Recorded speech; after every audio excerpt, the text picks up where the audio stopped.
Hi! This is Revathi. Welcome to అందమైన కథల పొదరిల్లు. Video చూస్తున్న ప్రతి ఒక్కరికి, అలాగే లైక్స్, కామెంట్స్‌తో ఎంకరేజ్ చేస్తున్న వారందరికీ నా హృదయపూర్వక ధన్యవాదాలు. నీ తనుకే ఎపిసోడ్ నంబర్ 124.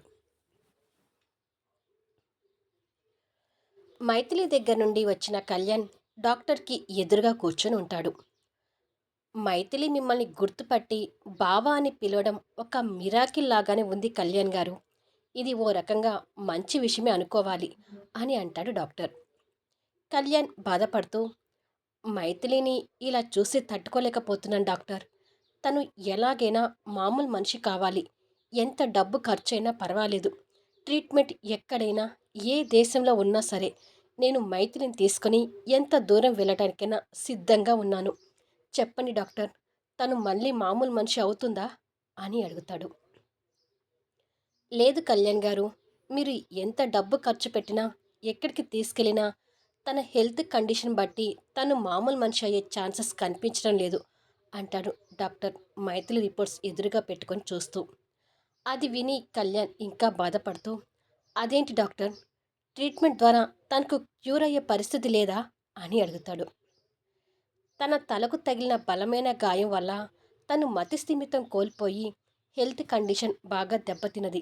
అందుకే ఇలా చెప్పక తప్పడం లేదు అంటాడు డాక్టర్. అలా అనకండి డాక్టర్. మైథిలిని పిచ్చిదానిగా చూడలేను.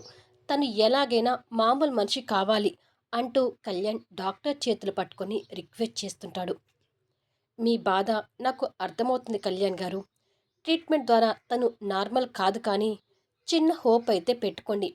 మైథిలి ఇప్పుడు మిమ్మల్ని చూసి గుర్తుపట్టినట్టే రేపు ఎప్పుడైనా ఏదైనా మిరాకిల్ జరిగి తన జీవితంలో జరిగిన సంఘటనలు అన్నీ మళ్ళీ గుర్తొచ్చి మామూలు మనిషి కావచ్చు. అప్పటి వరకు వెయిట్ చేయడం తప్ప చేసేది ఏమీ లేదు అంటాడు డాక్టర్. కళ్యాణ్ తట్టుకోలేక పశ్చాత్తాపంతో కన్నీళ్ళు పెట్టుకుంటూ ఉంటాడు. ప్లీజ్ అండర్స్టాండ్ హర్ సిచ్యువేషన్ అంటాడు డాక్టర్. డాక్టర్ మాటల్లో తన గురించి అలా విని ఇంకా కన్నీళ్ళు పెట్టుకుంటూ ఉంటాడు. కొన్ని క్షణాలకి కన్నీళ్ళు తుడుచుకొని, మైథిలిని ఇక్కడ ఉంచలేం డాక్టర్, మాతో తీసుకెళ్తాము అని అంటాడు. తను ఇంకెవ్వరిని గుర్తుపట్టడం లేదు కాబట్టి మీరు తన్ని జాగ్రత్తగా చూసుకుంటానంటే తీసుకెళ్ళటానికి నాకు ఏ అభ్యంతరం లేదు. కానీ అనుక్షణం తన్ని చాలా కేర్ఫుల్గా చూసుకోవాలి. పసిపిల్లలు తన దగ్గర ఉన్నప్పుడు ఇంకా జాగ్రత్తగా ఉండాలి. మతిస్థిమితం లేని వాళ్ళు ఎప్పుడు ఎలా ప్రవర్తిస్తారో తెలియదు కాబట్టి తనని పసిపిల్లల నుంచి దూరంగా ఉంచితే ఇంకా మంచిది అంటాడు డాక్టర్. అలాగే డాక్టర్ అంటాడు కళ్యాణ్. నేను కొన్ని మెడిసిన్స్ రాసిస్తాను. అవి రెగ్యులర్గా ఫాలో అవుతూ ఉండండి. ఈ మెడిసిన్ వల్ల తను క్యూర్ అవుతుందని చెప్పలేను. కానీ తన ఆరోగ్య పరిస్థితి ఇంతకంటే విషమించకుండా ఈ మెడిసిన్స్ పనిచేసే విధంగా ఉంటాయి అని అంటూ డాక్టర్ మెడిసిన్స్ రాస్తుంటాడు. అప్పటికే మైథిలి అనసూయం గారు చేయి పట్టుకున్నా వినకుండా, నన్ను వదులు, నాకు బావ కావాలి, నేను బావ దగ్గరికి వెళ్ళాలి, వదులు అంటూ కన్నీళ్ళు పెట్టుకుంటూ గొడవ చేస్తుంటుంది. మీ బావ వస్తున్నాడమ్మా, కాసేపు ఉండు అని నచ్చచెప్పే ప్రయత్నం చేస్తుంటుంది అనసూయం గారు. బావ నన్ను వదిలేసి వెళ్తాడు, నేను బావ దగ్గరికి వెళ్ళాలి అంటూ కన్నీళ్ళు పెట్టుకుంటూ ఉండగా, కాస్త దూరం నుంచి బాధలో నిదానంగా అడుగులు వేస్తూ వస్తున్న కళ్యాణ్ మైథిలి గొడవ చేయటం చూసి పరిగెత్తుకుంటూ వస్తుంటాడు. అదిగో మీ బావ వస్తున్నాడు చూడు అని అనసూయం గారు మైథిలి చెయ్యి వదులుతుంది. కళ్యాణ్ని చూసి మైథిలి పరిగెత్తుకుంటూ వెళ్ళి కళ్యాణ్ని పట్టుకొని, బావా, ఇక నన్ను వదిలి ఎక్కడికి వెళ్ళొద్దు బావా, నేను నిన్ను వదిలి ఉండలేను బావా అంటూ ఏడుస్తుంటుంది. కళ్యాణ్ తనని పసిపిల్లలాగా చూస్తూనే తన కన్నీళ్ళు తుడిచి, నిన్ను వదిలి ఎక్కడికి వెళ్ళనురా, నిన్ను మాతో పాటు తీసుకెళ్ళమని డాక్టర్ చెప్పారు, ఇక కంగారు పడకు అంటూ తన్ని హగ్ చేసుకుని కన్నీళ్ళు పెట్టుకుంటూ, నిన్నిలా చూసి ఎలా భరించాలి మైథిలి, కోరికలు అంటూ నిన్ను ఈ పరిస్థితికి తీసుకొచ్చి నేను పచ్చి దుర్మార్గుణ్ణి అంటూ మనసులో తిట్టుకుంటూ కుమిలిపోతుంటాడు. మనవడి బాధ అనసూయం గారికి కూడా అర్థమై కన్నీళ్ళొస్తుంటాయి. తర్వాత తనని ఓ పసిపిల్లలాగానే తన మొహాన్ని మురిపెంగా చేతిలోకి తీసుకొని మాటలు చెప్తూ తనని సంతోషపెడుతుంటాడు. కళ్యాణ్ చెప్పే మాటలు విని మైథిలి నవ్వుతుంటుంది. అనసూర్యం గారు మనవరాలి నవ్వు చూస్తూ, ఈ 3 నెలల్లో మైథిలి మొహంలో నవ్వు చూడలేదు. ఇప్పుడు వీడి వల్ల ఈ కాస్తైనా నవ్వుతుంది అని అనుకుంటుంది. అలా మనవడు మనవరాల్ని చూసుకొని కాస్త సంతోషపడుతూ ఉండగానే అర్జున్ నుంచి కాల్ వస్తుంటుంది. వాళ్ళ దగ్గర నుంచి కాస్త పక్కకు వచ్చి ఫోన్ లిఫ్ట్ చేసి హలో అంటుంది. అమ్మమ్మ గారు, ఏమైంది? అక్కడ ఏం జరుగుతుంది? కళ్యాణ్ మైథిలిని చూశాడా అని అడుగుతాడు కంగారుగా. నువ్వు వరి అవ్వక అర్జున్. కళ్యాణ్ని ఇక్కడికి తీసుకురావడం వల్ల మనకు మంచే జరిగింది. ఇక్కడ అనుకోని ఓ ఆశ్చర్యం జరిగింది అంటూ జరిగిన విషయం చెప్తుంది అనసూయం గారు. స్పీకర్ ఆన్ చేసి ఉన్న ఫోన్లో ఆర్య, అర్జున్ ఆ మాటలు విని ఆశ్చర్యపోతుంటారు. మరి కాసేపట్లో మైథిలిని తీసుకొని హాస్పిటల్ నుంచి బయలుదేరుతున్నాం అర్జున్. ఇక ఉంటాను అని చెప్పి ఫోన్ పెట్టేస్తుంది. ఓ రకంగా అది విని అర్జున్, ఆర్య కూడా సంతోషపడుతుంటారు. కానీ ఆర్య అంతలోనే బాధపడుతూ, ఇప్పుడైతే మైథిలి కళ్యాణ్ని యాక్సెప్ట్ చేస్తుంది కానీ రేపెప్పుడైనా తను మామూలు మనిషి అయితే కళ్యాణ్ పరిస్థితి ఏంటి? వాడు చేసిన అరాచకానికి మైథిలి కళ్యాణ్ క్షమిస్తుందా అంటూ భయపడుతుంటాడు. చచ్చినా క్షమించదు. ఆత్మాభిమానం ఉన్న ఏ అమ్మాయి కూడా కళ్యాణ్ చేసిన నీచమైన పనిని క్షమించదు. కాని వాడు ఇప్పుడు పూర్తిగా మారిపోయి మైథిలిని ప్రాణంగా ప్రేమిస్తున్నాడు. అలాంటి వాడు రేపు మైథిలి వీడిని అసహించుకుంటే వీడు అసలు తట్టుకోలేడు. ఆల్రెడీ మైథిలిని పిచ్చిదానిగా చూస్తూ శిక్ష అనుభవిస్తున్నాడు. రేపు మైథిలి మామూలు మనిషై కళ్యాణ్ని అసహించుకునేటప్పుడు అసలైన శిక్ష అప్పుడు అనుభవిస్తాడు అంటాడు అర్జున్ కళ్యాణ్ మీద కోపంతో. అదే సమయంలో ఆర్యకి శ్రేయ దగ్గర నుంచి కాల్ వస్తుంటుంది. దీని గోల దీనిది అని అనుకొని చిరాకు పడుతూ అక్కడి నుంచి పక్కకు వచ్చి ఫోన్ లిఫ్ట్ చేసి చెప్పు శ్రేయ అంటాడు ఆర్య. తల్లిదండ్రుల మధ్యలో కూర్చున్న శ్రేయ ఆ కాల్ మాట్లాడుతూ, కళ్యాణ్ కోమాల నుండి వచ్చాక ఇంతవరకు నేను ఒక్కసారి కూడా చూడలేదు. ఎన్ని రోజుల నుండి అడుగుతున్నాను ఆర్య. ఈరోజు ఎలాగైనా కళ్యాణ్ని చూడటానికి మీ రూమ్ దగ్గరికి వస్తాను అని అంటుంది. కళ్యాణ్ ప్రస్తుతానికి ఇక్కడ లేడు శ్రేయ అంటూ జరిగిన విషయం చెప్తుంటాడు. అది విని శ్రేయ షాక్ అవుతూ తల్లిదండ్రుల మధ్యలో కూర్చున్న తను లేచి నిలబడి, ఏంటి ఆర్య ఇలాంటి షాక్స్ ఇస్తున్నావు అని అడుగుతుంది. ఉన్న విషయం చెప్పాను శ్రేయ. ఒకరిపై ఒకరికి వాళ్ళ ఇద్దరి మనసులో ఉన్న ప్రేమ ఎలా బయటపడిందో చూసావు కదా. నువ్వు ఇంకా కళ్యాణ్ మీద పిచ్చి ఆశలు పెట్టుకోవడం మంచిది కాదు. మోహన్ మైథిలిల పెళ్లి చూడటానికి ఎంతో ఆశతో అమెరికా నుండి ఇండియాకు వచ్చావు. కానీ ఇక్కడ ఊహించరానిది ఏవేవో జరిగిపోయాయి. ఇప్పుడు మైథిలి కళ్యాణ్ని ఒక్క క్షణం కూడా వదిలిపెట్టే పరిస్థితిలో లేదు. ఇది చూసైనా నువ్వు కళ్యాణ్ మీద ఆశలు వదిలేసుకోవడం మంచిదని నా అభిప్రాయం అని చెప్పి ఫోన్ పెట్టేస్తాడు. మరుక్షణమే శ్రేయ కోపంతో ఆ ఫోన్ నేలకేసి కొడుతుంది. అది ముక్కలైపోయేసరికి కూతురు మనసు కూడా ఎంత ముక్కలైందో ఆ తల్లిదండ్రులకి అర్థమవుతుంది. శ్రేయ మైథిలి మీద కోపం తెచ్చుకుంటూ, ఏదో జరుగుతుంది అనుకుంటే మరేదో జరిగిపోయింది.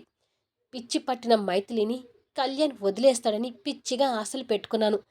తనని వదలకపోగా ఇంకా దగ్గరవుతున్నాడు అంటూ ఆవేశపడుతుంది.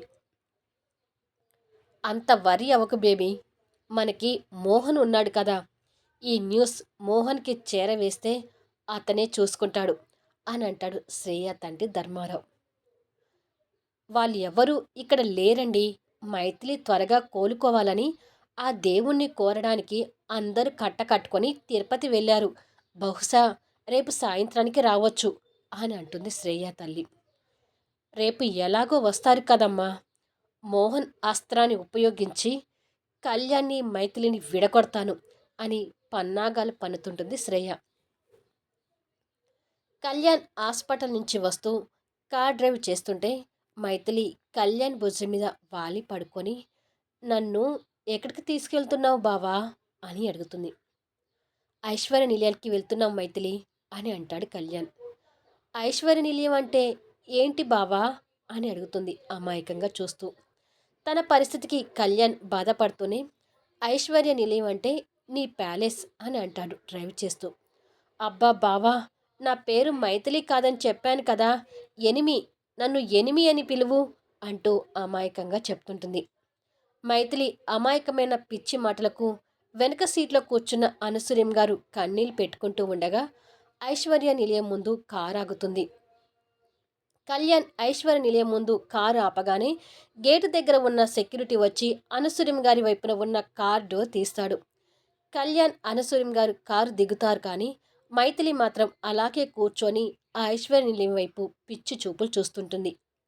కళ్యాణ్ వచ్చి తన వైపు డోర్ తీసి దిగు మైథిలి అంటూ తనని దింపుతాడు. మైథిలి ఆ ఐశ్వర్య నిలయం వైపు అర్థం కానట్టుగా పిచ్చి చూపులు చూస్తుంటే కళ్యాణ్ లాలనగా తన చెంప మీద చేపెట్టి, ఇదే నీ ఐశ్వర్య నిలయం. ఈ నిలయానికి నువ్వు రాజకుమారివి మైథిలి. ఈ నిలయాన్ని నువ్వు గుర్తుపట్టావా అని అడుగుతాడు. గుర్తుపట్టలేదన్నట్టుగా తల అడ్డంగా ఊపుతుంది ఆ నిలయాన్ని చూస్తూ. అనసూయం గారికి కళ్యాణ్కి ఆ విషయంలో కూడా బాధగా ఉంటుంది. ఇప్పుడు నువ్వు ఇక్కడే ఉంటున్నావు మైథిలి. ఇక నిన్ను ఇబ్బంది పెట్టేవాళ్ళు ఎవ్వరూ ఉండరు. మీ అమ్మమ్మ గారు నిన్ను జాగ్రత్తగా చూసుకుంటుంది అని గ్రాని తనని లోపలికి తీసుకెళ్ళు అంటాడు అనసూయం గారి వైపు చూస్తూ. రామ్మ మైథిలి అంటూ అనసూయం గారు మైథిలి చెయ్యి పట్టుకుంటుంది. మైథిలి ఆ చెయ్యి విదిలించి కళ్యాణ్ వెనుకగా దాక్కున్నట్టుగా నిలబడి, మా బావని వదిలిపెట్టి నేను ఎక్కడికి రాను అంటుంది. కళ్యాణ్ బాధగా తనని చూస్తూ, అలా అనకూడదు మైథిలి. నేను అప్పుడప్పుడు వచ్చి నిన్ను కలుస్తుంటాను. నువ్వు మీ అమ్మమ్మ గారితో కలిసి ఈ ఐశ్వర్య నిలయంలో ఉండు అంటూ మైథిలికి నచ్చ చెప్తుంటాడు. నువ్వు కూడా వస్తానంటే లోపలికి వెళ్తాను బావా, లేదంటే ఇక్కడే నీతో పాటే ఉంటాను అంటూ మారం చేస్తుంటుంది. ప్లీజ్ మైథిలి, అలా అనకూడదు. నా మాట విని లోపలికి వెళ్ళు అని కళ్యాణ్ తన్ని రిక్వెస్ట్ చేస్తుంటాడు. వాళ్ళు మళ్ళీ నన్ను కట్టేస్తారు బావా, నువ్వు లేకుండా నేను వెళ్ళను అంటూ కన్నీళ్ళు పెట్టుకుంటుంది. అలా ఏమీ జరగదురా, ఇక్కడ నిన్ను ఎవ్వరు కట్టేరు అంటూ కళ్యాణ్ లాలనగా తన కన్నీళ్లు తుడుస్తుంటాడు. పోనీ నువ్వు కూడా ఇక్కడే ఉండు కళ్యాణ్ అని అంటుంది అనసూయం గారు. అవును బావా, నువ్వు కూడా నాతో పాటురా అంటుంది అమాయకంగా. కళ్యాణ్ ఆశ్చర్యపోతూ మైథిలి తనని ఇంటి నుంచి పంపించింది గుర్తుకు తెచ్చుకొని, గ్రాని తనకి ఏమీ గుర్తు లేక అలా మాట్లాడుతుంది. ఇక్కడ నేను ఎలా ఉంటాను అని అడుగుతాడు. ఉండాలి బావా, నువ్వు ఉంటేనే నేను ఇక్కడ ఉంటాను, లేకపోతే నేను లోపలికి వెళ్ళను అంటుంది మొండిగా. ఈ నిలయం నుంచి పంపించిన తనే మళ్ళీ నిన్ను లోపలికి రమ్మంటుంది. పైగా తను నిన్ను వదిలిపెట్టి ఉండేలాగా లేదు కళ్యాణ్. తనని ఈ టైంలో జాగ్రత్తగా చూసుకోవాలంటే తనకు తోడుగా నువ్వు ఉండాలి. అందుకే నా మాట విని నువ్వు కూడా లోపలికి రా అని అంటుంది అనసూయం గారు.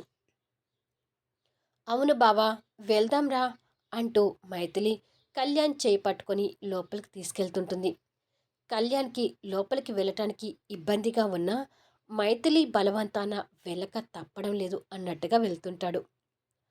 మైథిలి వస్తున్న విషయం తెలిసే రాములమ్మ దిష్టి నీళ్ళతో రెడీగా ఉంటుంది. వాళ్ళిద్దరూ గుమ్మం దగ్గరికి రాగానే తన్ని అలా చూసి రాములమ్మ కూడా బాధపడుతూ, నన్ను గుర్తుపట్టారా మేడం అని అడుగుతుంది. మైథిలి భయంగా కళ్యాణ్ని పట్టుకొని రాములమ్మని పిచ్చి చూపులు చూస్తుంటుంది. కళ్యాణ్ తన భుజం చుట్టూ చేయి వేసి పట్టుకొని, తను ఎవ్వరినీ గుర్తుపట్టడం లేదు రాములమ్మ. ఎవరిని చూసినా ఇలా భయపడుతూ నన్ను పట్టుకుంటుంది అని అంటాడు. రాములమ్మ మైథిలి పరిస్థితికి బాధపడుతూనే వాళ్ళిద్దరికీ దిష్టి తీసి, మేడంని లోపలికి తీసుకురండి బాబుగారు అని చెప్పి దిష్టి నీళ్లు పారిపోయటానికి వెళ్తుంది. రా బావా అంటూ మైథిలి కళ్యాణ్ చేయి పట్టుకొని లోపలికి తీసుకొని వస్తుంది. వాళ్ళతో పాటే అనసూయం గారు కూడా లోపలికి వస్తారు. మైథిలి ఐశ్వర్య నిలయాన్ని ఇప్పుడే చూస్తున్నట్టుగా కొత్తగా చూస్తుంటుంది. చాలా రోజుల తర్వాత మళ్ళీ ఐశ్వర్య నిలయంలో అడుగుపెట్టిన కళ్యాణ్ కూడా కాస్త కొత్తగా చూస్తుంటాడు. తర్వాత కళ్యాణ్ ఆ పరిసరాలను తనకి గుర్తు చేయాలనే ఉద్దేశంతో, ఈ నిలయం నీదేం మైథిలి, నువ్వు ఇంతకుముందు ఇక్కడే ఉన్నావు, నీకిక్కడ ఏమైనా గుర్తొస్తుందా అని అడుగుతాడు. మైథిలి అదంతా చూస్తూ నాకేమీ గుర్తు రావడం లేదు బావా అని అంటుంది. కళ్యాణ్ అశ్వత్థామ గారి చైర్ చూసి తనని తీసుకెళ్ళి అక్కడ కూర్చోబెట్టి, నువ్వు ఇక్కడే కూర్చొని నన్ను బయటికి వెళ్ళమని చెప్పావు మైథిలి. ఇదేమైనా గుర్తొస్తుందా అని అడుగుతాడు. మనవరాలు ఏమైనా గుర్తుపడుతుందేమోనని అనసూర్యం గారు కూడా ఆశగా చూస్తుంటుంది. మైథిలి ఆ చైర్ని కూడా వింతగా చూసి ఆ చైర్లో నుంచి లేచి నిలబడి, నిన్నెందుకు బయటికి వెళ్ళమన్నాను బావా అని అడుగుతుంది అమాయకమైన మాటలతో. తన ప్రశ్నకి సమాధానం చెప్పలేక కళ్యాణ్ కన్నీళ్ళు పెట్టుకుంటూ చూస్తూ, నువ్వు మామూలు మనిషివై నన్ను అసహించుకోవాలి మైథిలి. అప్పుడే నేను అనుభవించే నిజమైన శిక్ష అని అనుకుంటాడు మనసులో. నువ్వు ఏడవద్దు బావా, నువ్వు ఏడిస్తే నేను చూడలేను అంటూ మైథిలి కళ్యాణ్ కన్నీళ్ళు తుడుస్తుంది. కళ్యాణ్ ఆప్యాయంగా తనని హక్ చేసుకొని, నిన్ను ఈ పరిస్థితికి తీసుకొచ్చిన నన్ను ఎప్పటికీ క్షమించవద్దు మైథిలి అని అనుకుంటాడు మనసులో. వాళ్ళిద్దరిని చూసి అనసూయమ్మ గారు కూడా కన్నీళ్ళు పెట్టుకుంటూ, నాన్న కళ్యాణ్, నువ్వేడవకు, నువ్వేడుస్తుంటే తను భయపడుతుంది అని అంటుంది. కళ్యాణ్ తనను నిదానంగా వదిలి కన్నీళ్ళు తుడుచుకొని భయపడుతున్న తనని దగ్గరికి తీసుకొని, ఇక ఏడవనిలే మైథిలి అని అంటాడు. అవును బావా, నువ్వు ఎప్పుడూ ఏడవద్దు అంటుంది మైథిలి. అంతలో రాములమ్మ బాబుని ఎత్తుకొని అక్కడికి వస్తుంది. సారీ అండి, ఇంతకంటే ఎక్కువ వీడియో చేయలేకపోతున్నాను. వీడియో ఎలా ఉంది అనేది కామెంట్స్లో తెలియచేయండి. అలాగే లైక్స్ ఇచ్చి ఎంకరేజ్ చేయండి.